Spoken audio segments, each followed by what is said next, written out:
Yeah. Yeah. Oh, we got the dance. Oh, we got the drummer in with us tonight. Indeed. Yes, indeed. We got a special guest. Boom. It's going to be so much fun as always. We're already having a lot of fun in the green room.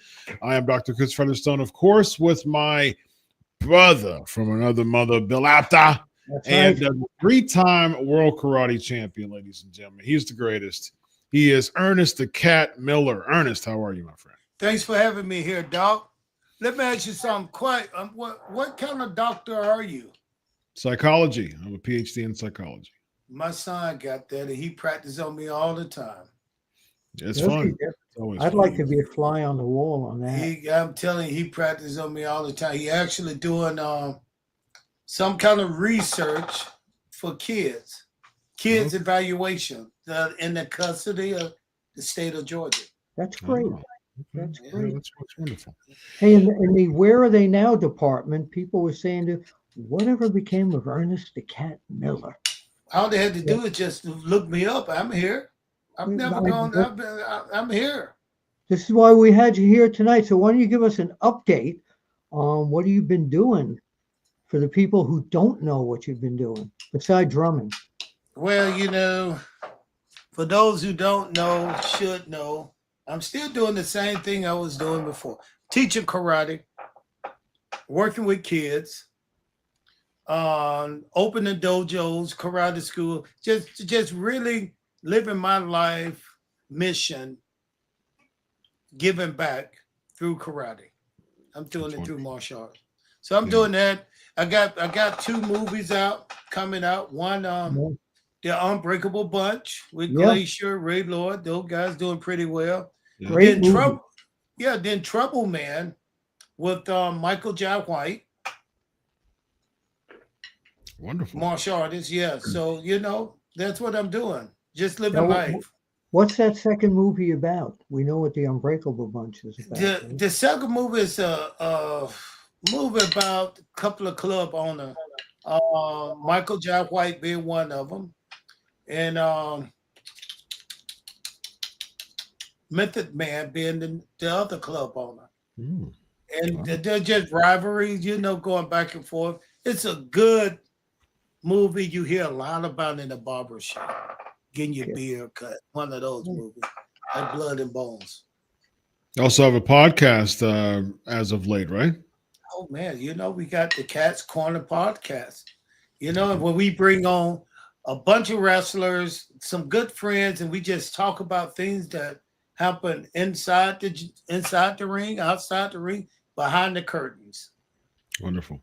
Speaking of karate, you came in because WCW needed someone with karate doing the whole Glacier Wrath Mortis thing, right? 1997, right? Ooh, well, that's not why I came into WCW. I came into WCW because Eric Bischoff, who was then, I think he was the vice president or president, Yeah. saw me and saw something in me. I was teaching his son martial arts, Yeah. and he kind of talked me out of martial arts for a little while into the ring, the other ring, the wrestling ring. What made you say yes to that? The role money, that he baby. The fits you money. in with Hold the up, the money. money. The The money. money. The Of course. green. I Easy needed- answer to that, right? Yes, indeed. Daddy needed some money, so I wanted to get the money. There you No, go. no, I looked at it as an opportunity to to reach out, to stretch out, you know, and become something a little different. So maybe I thought when I became like a star on TV, it'll come back and make me a better teacher and more kids that want to work with me. You know, hey, everybody want a karate instructor who's on TV every now and then. Oh yeah. Were you a So- fan? Were you a fan of wrestling though, growing up? I did when I was young, man. I used to watch people like Thunderbolt Patterson, Ernest the Cat Lad, Oh yeah. yeah, Bobo Brazil, Ray Candy. So I was a big fan. I used to watch those guys all the time. Yeah. Well, you down in Georgia. I assume you caught Georgia Championship Wrestling. You know what's so funny?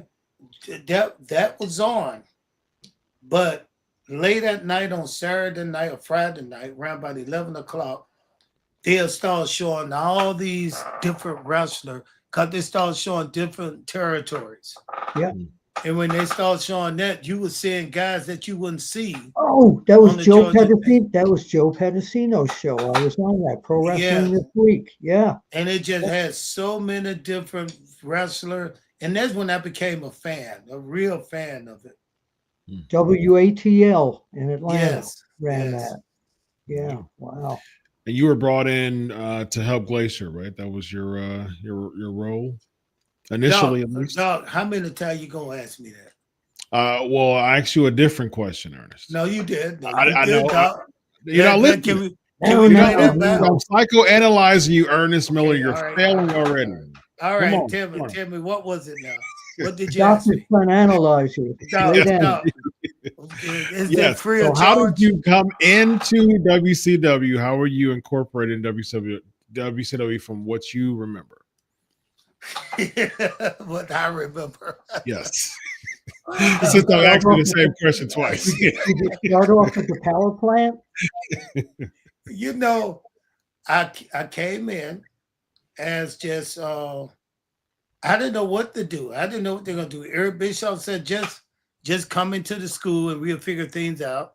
And I came down there expecting nothing, but I was there all the time. My background in martial arts kind of really helped me out because every day I practice martial arts. It's something you do every day. Mm-hmm. And once I got into wrestling, I was at the power plant with Jody and Pez Watley, and Sarge. I was down there with them quite a bit, Yeah. Yes, quite a bit. So, I didn't know how they were going to transition me from who I am or what I am to get me in the ring.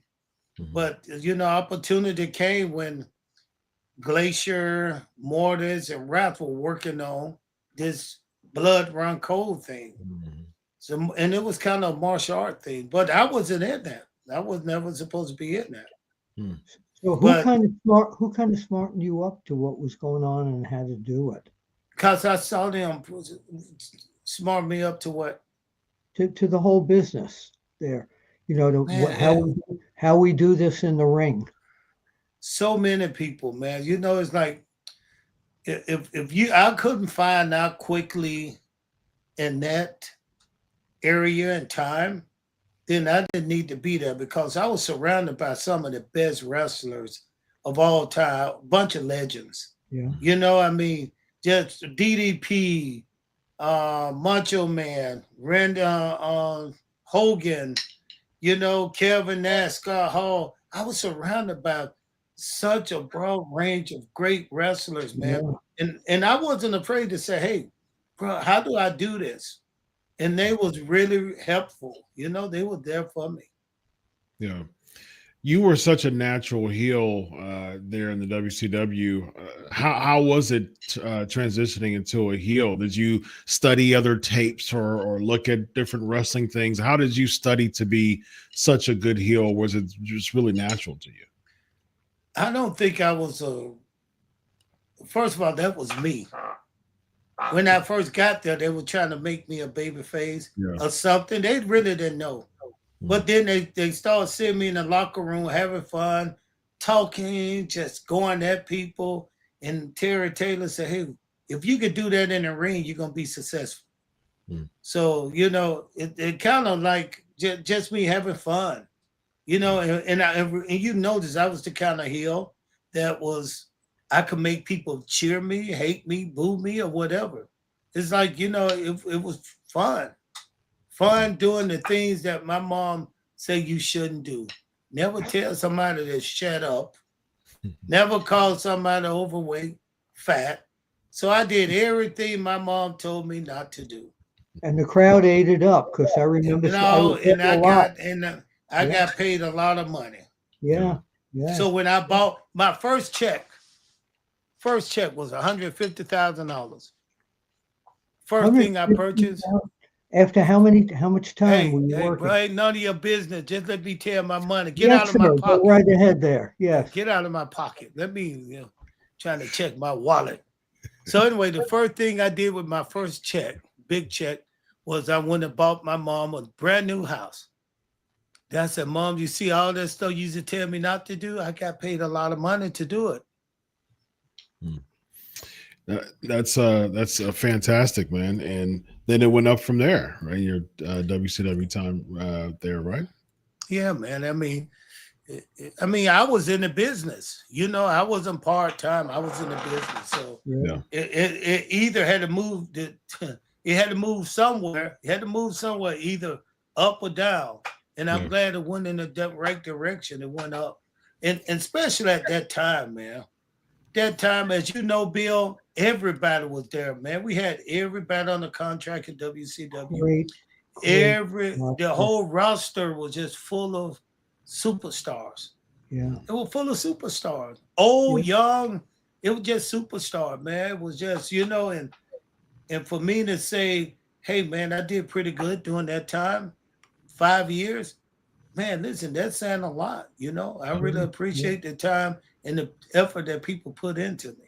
Yep. When it all, when everything happened and the company crashed, did WWE entertain any offers for you? Do you think the business crashed? Really? No, WCW ended. So my question is, did WWE come at you for you came back a year later, right? You came back in No. I came back about 3 years later. I had a contract that paid me no matter what for 3 years. WCW, I had just signed a 4-year deal. They in my contract they had to pay me, so I got paid, man. And I think I might have came back a year earlier just to try WWE. And the only reason I went there, it wasn't like WCW, where I was going there to try to make a name for myself and try to make Eric Bischoff proud of me. I was going to WWE because I wanted my career and my resume to look a little bit padded when people say, oh, he worked for the two largest company in the world, WCW and WWE. What year was it that you came back? Was it because you were in the 2004 Royal Rumble? I remember that because you did the dance. Yeah. So I did. I came back. I don't know. I mean, I don't keep up with those things. I mean, you got a computer in front of you. Google it. No, I'm looking at your mug, so I don't have time for that right now. Come on, Ernest, we're gonna toe to toe all night. It used to be. Look it up in the encyclopedia, but that's dog, gone. I'm gonna break you, dog. I'm gonna make you take that dog off your name. You just gonna be Chris. Dog, Dr. Chris, you might have a new. All night. 60-minute man. Come on. I like it. So, Ernest, the cat was backstage at WWE Raw last night on Monday night. Man, I had listen. It's been 16 to 20 years since I've been to like a WWE show. Now, so walk us through it. Walk us through last night. Now, occasionally, let me tell you how it led up to that. Occasionally, I'll go out and do a show, an independent show. You know, they pay me. I get there.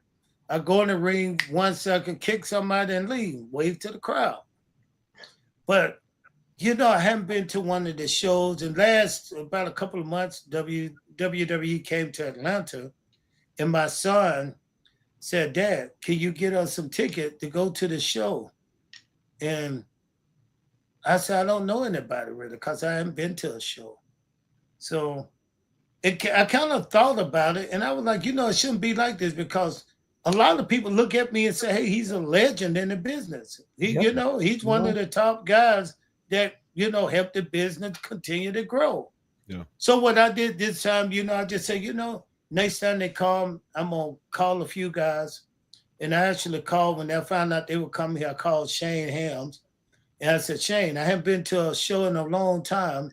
Can you get me tickets? He said, yeah, I got you 2 tickets. And come on down. And I still didn't know if I really wanted to go. Because when you're in the back, man, last time I went to a show, man, with WWE, I think, they made me feel like I was in the wrong place. Really? You know, security looking at me, trying to fuss with me for standing around in the hall. But it's a good time. People knew who I was, and they said, no, that's Ernest the Cat Miller. But the people back there who were working didn't know you. It just made me feel like, you know, uncomfortable. Yeah. You know, and I've been there. I know what you're saying. Yeah. So this time I started to think, I said, hell, I deserve to be there, man.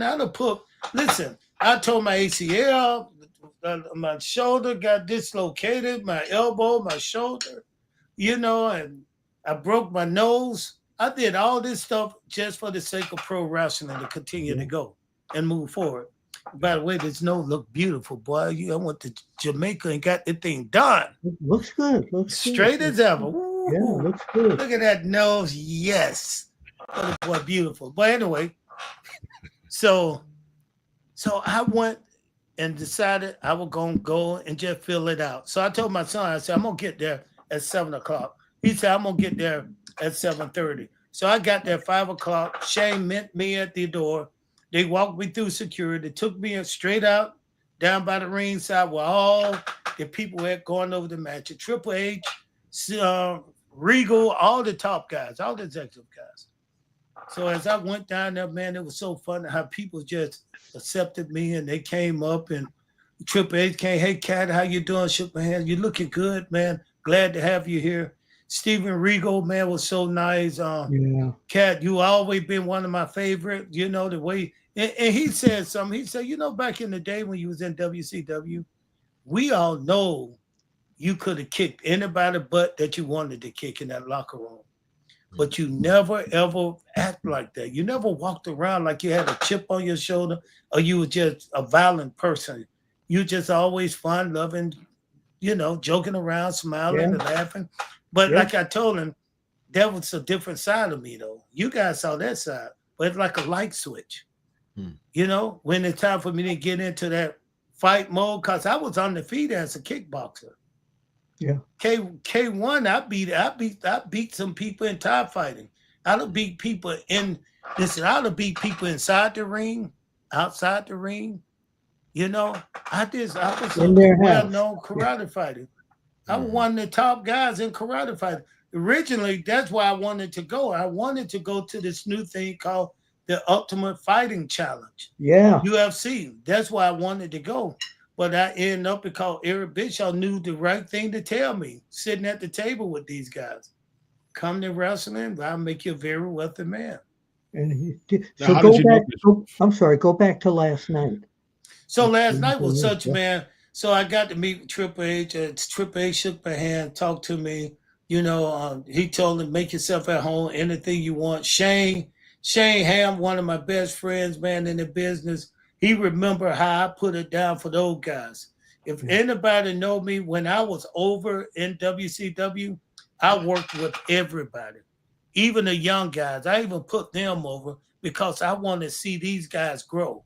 And now these guys are some of the guys like Billy Kidman and these guys running the show. So I saw these guys last night, man. We just sat down to talk, man. And as soon as I sat down, a guy came in and said, hey, Cat, they want you to do an interview in the back room of WWE, some YouTube show they got. Probably the Legends show. Yeah. So they wanted me to do an interview for that. I was like, how you know I was going to even be here? He said they called me in New York, up in Stamford, and said, pull the cat in there and do this interview. And I said, how did they know I was going to be here? But some kind of way, they know what's going on in the locker room. I snitched. You always snitching. Okay. Yeah. Yeah. So anyway, I got there, man, and some of the young guys there, and took a lot of pictures. Some of the young guys were so happy to see me. It was kind of cool when I walked past the ring and I heard a couple of young guys say, hey, is that the Cat? And then the cat said, yeah, that's him. And he got right up, came over there, shook my hand. Cat, man, I'm a big fan, man. I'm glad you're here, man. I mean, a lot of the guys there used to watch us. So it's like I kind of lit up the room when I went there because now they see somebody that they used to watch when they were young that they don't get to see all the time. So anyway, I had a great time there, man. Had a great time, made me feel good, man. And, got a lot of good phone numbers. So, hey, who tell me I may do something else with them eventually. I had a guy, one of the guys sent me a Instagram message. And the message where it was good seeing you last night, OG. Then it said, you need to come back and be my manager and we can light this place up. That's wonderful. A couple things. How did you meet Eric Bischoff and with this one? And then two, with the Royal Rumble coming Saturday, could we see Ernest the Cat Miller as a surprise intro? Good question. That's not a good question. I'm not going to play with it. I'm going to spill the beans. If y'all want to listen, if y'all want to know the truth, listen. If y'all don't know, if y'all want me to lie, you better turn it off. I'm about to tell you something. Go for it. The Cat will not be there. The Cat will not be there. I should have turned it off and kept the suspense. Man. That's a scoop right here on That's Unscripted. a scoop right there. That's a scoop. Suspension, my, you know what? That's the scoop. I can't went right to it. Yes, but you know what, man? Did you watch the show? When? Last night. Did you stay and watch the whole show? I didn't watch the whole show, but I watched pretty much of it. Did you see JD McDonagh do that backflip from the ropes and hit I saw that hit his head. Bro, do you think they should have stopped it at that point? I mean, he should have stopped it. If he couldn't go on, he should have stopped it. But, we get hurt in the ring all the time. I tore my ACL in the middle of a match. And let me tell you, that was painful. I popped in the middle of the match, and I was going over with Norman Smiley. I was going over. When I popped his ACL, I knew it sounded like a gun went off in my head. And the only thing I did was like, I got to finish this right here. I'm on live TV. So we went through the match, finished the match. Then I crawled out the ring. By the time I got to the outside of the ring, off the side of the ring, I couldn't walk. Couldn't put any pressure on. They came and carted me off and took me straight to the matter of fact, they didn't even take me to the hospital. I told them we was in Tennessee, an hour or two away from my home. I said, I'll just drive home. So I drove home, took 2 aspirin, then drove home. Got up the next day and went there, So we always get hurt in the ring. There's a lot of guys get hurt in the ring and go and continue to go. But these guys today, man, they doing all kinds of stuff for what? It's not even a pay-per-view. Yeah. They used to tell us, do that on the pay-per-view when you won't make an impact, when people paying for it. Were there when you got there, were there guaranteed contracts, or did you have to get like shares of the gate and stuff like that? There were guaranteed contracts. And I got my first contract. It was not guaranteed. It was like a 2-year contract with a 90-day grace period in it, which means and I didn't know this.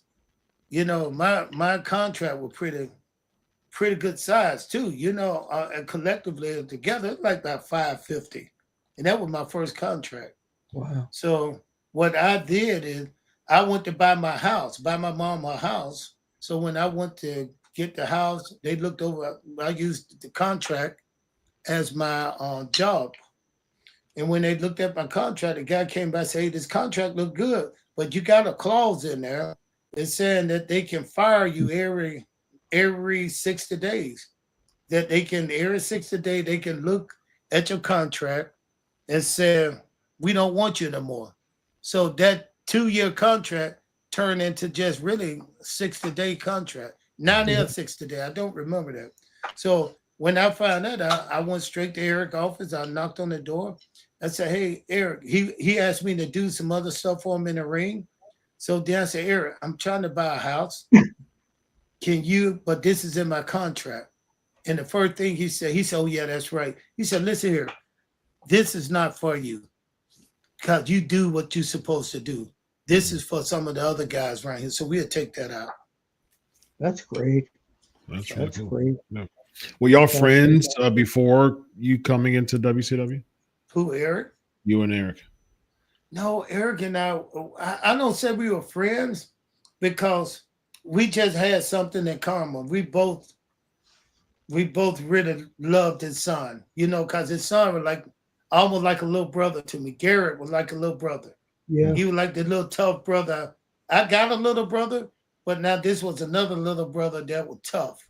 Mm-hmm. You know, he was like a tough guy. He'd come to class and work hard, and I used to work with him and his mom, and whenever they called me. So, you know, we just had that mutual understanding. You know, Chris, you got any kids? 3. So you understand when you meet somebody in your life like a coach, and you know he really cared for your kid, just not as much as you do, but he cared for your kid. Mm-hmm. Something you love as much as you love your children. So you understand how you feel about that guy. You just got a good respect for that guy because, you know, he don't have to give that attention. And Eric also was into martial arts. That's a very big passion for him back then. Oh, yeah. Yeah. Right. Absolutely. So the locker rooms between WCW and WWE when you were there, what was the big difference? WCW was a locker room of fun, boys having fun. We joked with each other. We played tricks on each other. We laughed and had a good time. WWE had a few bullies, guys that sit around and wanted to prey on people because they felt like they had the right to do so because they've been there a long time. So that was the difference. But when you ask me which one was different than me, neither one of them, because none of them messed with me. You understand what I'm saying, Doc? You understand what I'm saying, Doc? I'm looking you right in your eyes, Doc. That's fine. I'm a bad boy. I'm a great man. You understand what I'm saying, Doc? That's good to know. Okay, Doc. I just want you to remember that, Doc. I'll remember it based on what you said. Yeah, that's good to know. Dog, you know I scared you right there for a second. You did not. Yes, you did, dog. Your eyes started betting like you about to cry. Not a single ounce. I scared you, dog. You wanted to scare me. It wasn't successful, but I believe you. But I don't. I'm a little sleepy, so you know when your eyes kind of glow like that. So if it was in the daytime. You're talking yourself into this, Ernest. It's all good though, man. I'm gonna get there. Who's the one guy that you saw at well, wait a minute. So being from Georgia now, you probably did you see Cody Rhodes in the growing up stage? And did you think he was going to be I really didn't see Cody a lot, man. I didn't really find and meet Cody. I saw him a little bit in the ring, and when he was in WWE first. Yeah. But I knew nothing really about Cody. You know, I wasn't a fan of wrestling then. But now I met him since, you know, he started working out with some guys, QT Marshall at the Yes. Nightmare Factory. Yeah. He started working out with those guys, and I kind of met him then. Every time you see me, just come up to me, give me a hug. Hey, big cat, how you doing? Yeah. But Dusty Rhodes was my man. That's where I was going now. Yeah, he was my guy, man. I was so, you know what, man? I mean, I was so lucky. Think about this. Watching your superstars, heroes on TV, like Hogan, Sid Vicious, and these guys, you just watch it on TV. And listen, I was playing college football. I was All-American linebacker. So it wasn't like I wasn't used to being around big superstars. But these guys of wrestling, in the wrestling world, they was different kind of stars. They are stars to the stars. Yeah. So I used to watch these guys growing up, man, and watch Dusty Rhodes, man, and Paul Orndorff, and listen, I watch these guys, and they think, you know, I'm in the same business with these guys. Yeah. So, I mean, it was like a shock, but in a good way. To be working with them. Do you do a Dusty Rhodes imitation? No, I don't play that, man. I'm Ernest Cat Miller. I imitate myself. You understand what I'm saying? I like that. Yeah. I'm the greatest. If you will. All right. Yeah. Go ahead and promote what you can, as much as you can, Ernest, as we close up. By the way, I had the biggest crush on Miss Jones back in the day. See, you asking for it, Doc. I wish I could read through this thing, boy, and give you one of these right across your lips. Ooh. I said I had a crush on Miss Jones? What? I got heat for that? Come on, Ernest. Come on, man. Give me some gas for that, man. Hey, listen, you wasn't the only one crazy about her. I mean, listen, in person, she looked better in person than she did on TV, and she was beautiful on TV. She was. Yeah. I remember my dad saw her, and he said, like, oh, man, that's the most beautiful girl I've ever seen. She was beautiful, put together, and she's still a very beautiful girl. She's up in New York, district school teacher somewhere in New York. Yeah, awesome. Yeah. So listen. I'm glad you weren't talking about Geraldine Jones, Flip Wilson. Okay. Oh man, I remember her. I remember Geraldine. Yeah, everybody does. Yeah, Flip Wilson. Yeah, man.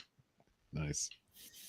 Like Dr. Chris was just saying, tell us what you're doing, where people can get in touch with you. Listen, listen. I got the Cat's Corner podcast, which is doing really well, man. Subscribers and we getting all kinds of guests. You know, I'm going back and getting some of my friends, some of the friends that work with me in the wrestling world that people don't hear about every day, but they were superstars too. I like to bring them on. We have conversation. We talk about things that the fans never probably heard about, or they heard about it, but never really got the true story from someone that was actually a part of it. So on my podcast, we reached into our little book of knowledge and pocket and bring it out, and we tell people about it, and we tell the truth. We're not like you guys. Have Ernest Miller on your show and make me tell all these lies. Well, you just admitted half hour, all lies. That's why your admission, not ours. Listen, I'm flattered that you're here, and I'm flattered that you asked me to be a guest on your podcast. I'll give you a call next week, and we will do that. You know I like you, man, and respect you a lot, Bill. You always been that good guy, man. That guy can. I appreciate you was that little crack in the wall that I need to get some fresh air stuck in a crowded room. You was that guy who I can walk over to and say, "Hey, buddy, what's going on?" You won't be talking about wrestling. Nope. You understand what I'm saying? You tell me what's really going on. Yeah, and I gave you my Muhammad Ali imitation. You said I don't know what's going on, Cat. Yeah, that's it. I don't know what's going on, Cat. But anyway, yeah, and then I'm on social media, Instagram, Facebook, man. But follow me, man, and check out the Cat's Corner podcast, man. Wonderful. How do people get to your school if they want to learn how to? Yeah. Well, I'm in Atlanta. Karate school is in Atlanta on Roswell Road. But people know how to get in contact with me. It's easy. Just contact me, and if it's right, if it's something I want to do, I don't work with students like I used to. It's like I got 5 different black belts. I'm studying right now I'm a brown belt in Oyama, Kyokushin style. I'm a brown belt. I've been doing that for 6 years. So this will be my 6th black belt when I reach black belt in this style. So right now I'm more about gathering more information. So I work with students that are well known in karate already, are real well advanced in karate already. And those are why I hand pick and hand choose. Wonderful. This Chris, guy right I have here. one last question for. Sure, no problem. Do you play drum? Oh man, this was so funny. Football player, basketball player, ran track, played soccer in high school, played tennis, and then I was a drummer. I was a drummer in the band, in the marching band. The only reason I quit being a drum, I keep these sticks with me. I beat on everything, but the only reason I stopped playing the drums, and when I got in the 8th grade, because the coach said you're gonna be a great athlete. So you don't have time to be in the band. You got to be in the weight room or on this field. Well, he was right. He was yeah. right. Indeed. We have Ernest the Cat Miller. We have Bill Apter, 2 legends on the screen right now. And I'm Dr. Chris Featherstone. This is Unscripted. Have a good night, everybody. See you at the matches. See.